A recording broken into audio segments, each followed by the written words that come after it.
కలియుగానికి దైవం వెంకటేశ్వర స్వామి. మరి కలియుగం చివరి వరకు స్వామి ఇక్కడ ఉండాలంటే ఎలాగా? లక్ష్మీదేవి ఆయన వక్షస్థలం మీదకి రాగానే ఆయన వెంటనే వైకుంఠానికి వెళ్ళిపోతారు న్యాయంగా అయితే. కానీ ఈ కుబేరుడికి అప్పు వడ్డీ కట్టడం అనే మిషతో స్వామి ఇక్కడ ఉండడానికి ఆ లీల సృష్టించారు.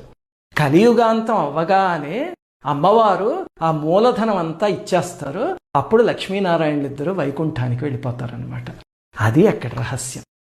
ఇంకా రెండో రహస్యం, స్వామి సొమ్ముల్ని స్థలాల్ని అక్రమార్కులు కొట్టేస్తుంటే స్వామి ఎలా చూస్తూ ఊరుకుంటారు? ఇదే ప్రశ్న అమ్మవారు అడిగితే స్వామి అద్భుతమైన సమాధానం ఇచ్చారు.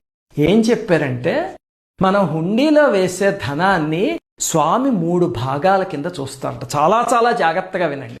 మీరు ఏ భాగంలో వేస్తున్నారో అనే దాన్ని బట్టి దాని ప్రతిఫలం ఉంటుంది. ఇది గొప్ప రహస్యం. ఇది ఏమిటండి ఆ 3 భాగాలు అంటే, మొట్టమొదటిది నిష్కామ పుణ్యధనం. నిష్కామ పుణ్యధనం అంటే ఏమిటంటే, ఆ ధనాన్ని పుణ్య మార్గంలోనే సంపాదించాడు. అంటే కష్టపడి సంపాదించాడు తప్ప పాప పనులు చేసో లంచాలు తీసుకునో అలా సంపాదించలేదు.